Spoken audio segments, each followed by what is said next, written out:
Hi everyone, praise the lord. ఈరోజు మీ అందరితో నేను ఒక విషయాన్ని పంచుకొని మిమ్మల్ని ఎంకరేజ్ చేయాలని ఆశపడుతున్నానండి. అదేంటంటే గొంగలి పురుగు. సో గొంగలి పురుగు గురించి మనందరికీ తెలుసు కదా, అదే క్యాటర్ పిల్లర్. నార్మల్గా గొంగలి పురుగుని చూసినప్పుడు మనం ఎవ్వరం కూడా దాన్ని తాకడానికి ఇష్టపడడం.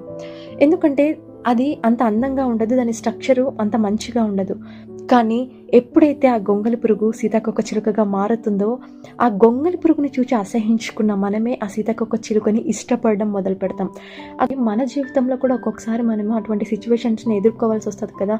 ఎన్నో అవమానాలు, ఎన్నో బాధలు. ఈ లోకంలో నీకున్న దాన్ని బట్టి జనులు ఏం చేస్తారంటే, నీకేది ఉందో దాన్ని బట్టి ఒక వాల్యూని ఈ భూమి మీద నీకు ఇచ్చేస్తారు.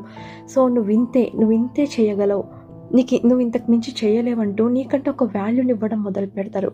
కానీ మీకు ఒక విషయం తెలుసా, నువ్వు ఎలా ఉన్నా, నీకు ఏమున్నా ఏమి లేకపోయినా నిన్నుగా ప్రేమించేది కేవలం దేవుడు మాత్రమే. రోమన్స్ 8:18 రాయబడి ఉంటుంది, మన ఎదుట ప్రత్యక్షమయ్యే మహిమ ఎదుట ఇప్పుడున్న శ్రమలు ఎన్నతగినవి కావులే అని. ఇప్పుడు ప్రస్తుతం మనకున్న సమస్యలను బట్టి, నీకున్న ఇబ్బందులను బట్టి నీకు ఇవి చాలా పెద్దగా అనిపిస్తూ ఉండొచ్చు. కానీ దేవుడు నీ జీవితంలో అద్భుతాన్ని జరిగించినప్పుడు, దేవుడు నీ జీవితాన్ని సీతాకోక చిలుకగా మార్చినప్పుడు, నువ్వు తిరిగి వెనక్కి చూసుకున్నప్పుడు నువ్వు పడిన శ్రమలు చిన్నవిగా నీకు కనిపిస్తాయి. మనం బైబిల్లో చూసినట్లయితే యోసేపు జీవితం మనందరికీ తెలుసు. యోసేపును వాళ్ళ అన్నదమ్ములందరూ కూడా తృణీకరించారు. నువ్వు ఇంకా పనికిరావు అని చెప్తూ ఒక ట్యాగ్ ఇచ్చేశారు యోసేపుని. కానీ దేవుడు ఏం చేశాడో తెలుసా, అందరూ తృణీకరించిన యోసేపుని ఎన్నుకున్నాడు. నువ్వెందుకు పనికిరావు అని చెప్పిన యోసేపుని దేవుడు ఎన్నుకుని ఏం చేశాడో తెలుసా, ప్రధానమంత్రిగా చేశాడు. కేవలం యోసేపు జీవితంలో మాత్రమే కాదండి, యోసేపు జీవితంలో జరిగించిన దేవుడు అద్భుతం నా జీవితంలో జరిగించగలడు, నీ జీవితంలో కూడా జరిగించగలడు. ఎందుకంటే యోసేపు ఏ దేవుడిని అయితే నమ్మి ఉన్నాడో, నేను కూడా అదే దేవుని నమ్మి ఉన్నాం. ఒకవేళ ప్రస్తుతం నీకు ఈ భూమి మీద నీ స్థితి ఏదైనా అవ్వచ్చు, నీ స్టేటస్ ఏదైనా అవ్వచ్చు, నువ్వు చదివిన చదువు ఏదైనా అవ్వచ్చు, నువ్వు చేస్తున్న పని ఏదైనా అవ్వచ్చు, కానీ దేవుడు నీకున్న టాలెంట్ని బట్టి కాదు, ఈ లోకంలో నీకున్న జ్ఞానాన్ని బట్టి కాదు ఆయన హెచ్చించేది.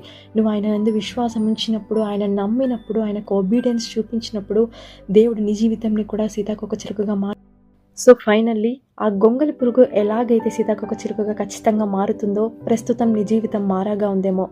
దేవుడి యందు విశ్వాసం ఉంచినప్పుడు, ఆయనకు ఒబీడియన్స్ చూపించినప్పుడు మారాగా ఉన్న నీ జీవితాన్ని ఖచ్చితంగా దేవుడు మధురంగా మార్చగలడు. ఒకవేళ ఈ లోకంలో అందరూ నిన్ను తృణీకరించిన రాయిగా చూస్తున్నారేమో, కానీ మీకు ఒక శుభవార్త చెప్తున్నా, తృణీకరించిన రాయి అయిన నిన్నే దేవుడు మూలకు తలరాయిగా మార్చబోతున్నాడు. ఆమేన్.